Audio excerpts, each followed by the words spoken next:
ಇನ್ನು ಪ್ರಧಾನಿ ನರೇಂದ್ರ ಮೋದಿ ವಿದೇಶ ಪ್ರವಾಸದಲ್ಲಿದ್ದಾರೆ. ಅದರಲ್ಲೂ ರಷ್ಯಾದ ಜೊತೆಗೆ ಮಾತುಕತೆ ಹಾಗೆಯೇ ಶೃಂಗಸಭೆಯಲ್ಲಿ ಭಾಗವಹಿಸೋದಕ್ಕೆ ಇವತ್ತು ಮಧ್ಯಾಹ್ನ ರಷ್ಯಾಗೆ ತಲುಪಲಿದ್ದಾರೆ. ಸೊ ಪ್ರಧಾನಿ ಮೋದಿ ಅವರ ವಿದೇಶ ಪ್ರವಾಸ 2 ದಿನಗಳ ಪ್ರವಾಸ ಅಂತ ಈಗ ಶೆಡ್ಯೂಲ್ ಇರೋದು. ಫೆಬ್ರವರಿ 2022ರಲ್ಲಿ ರಷ್ಯಾ ಉಕ್ರೇನ್ ವಿರುದ್ಧ ಯುದ್ಧ ಘೋಷಣೆ ಮಾಡಿದ ಬಳಿಕ ಪ್ರಧಾನಿ ಮೋದಿ ರಷ್ಯಾಗೆ ಭೇಟಿ ನೀಡ್ತಿರೋದು. ಸೊ ಮೋದಿ ಬರ್ಮಾಡ್ಕೊಳ್ಳೋದಕ್ಕೆ ರಷ್ಯಾದ ಕ್ರೆಮ್ಲಿನ್ ತಯಾರಿಯನ್ನು ಮಾಡಲಾಗಿದೆ.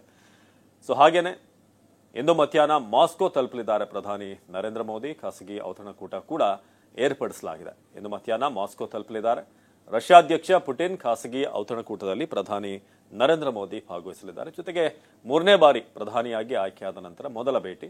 ಯುಕ್ರೇನ್ ವಿರುದ್ಧ ಯುದ್ಧದ ಬಳಿಕ ಮೋದಿ ಅವರ ಮೊದಲ ಭೇಟಿ ಇದು. ಫೆಬ್ರವರಿ 2022ರಲ್ಲಿ ರಷ್ಯಾ ಉಕ್ರೇನ್ ವಿರುದ್ಧ ಯುದ್ಧ ಘೋಷಣೆ ಮಾಡಿದ ಬಳಿಕ ಪ್ರಧಾನಿ ಮೋದಿ ರಷ್ಯಾಗೆ ಕೈಗೊಂಡಿರುವಂತಹ ಮೊದಲ ಭೇಟಿ. ಭಾರಿ ಮಹತ್ವ ಪಡೆದುಕೊಂಡಿರುವಂತಹ ಒಂದು ಭೇಟಿ ಇದು. ಉಭಯ ನಾಯಕರ ನಡುವೆ ಅನೌಪಚಾರಿಕ ಮಾತುಕತೆ ಕೂಡ ನಡೆಯಲಿದೆ. ಸೊ ಇದು ದ್ವಿಪಕ್ಷೀಯ ಮಾತ್ರ ಅಲ್ಲದೆ ಜಾಗತಿಕ ವಿಚಾರಗಳ ಬಗ್ಗೆ ಕೂಡ ಚರ್ಚೆ ನಡೆಯುವಂತಹ ಸಾಧ್ಯತೆ ಇದೆ. ಹಿಂದಿನಿಂದ ಕೂಡ ರಷ್ಯಾ ಜೊತೆಗೆ ಭಾರತಕ್ಕೆ ಒಳ್ಳೆ ಬಾಂಧವ್ಯ ಇದೆ.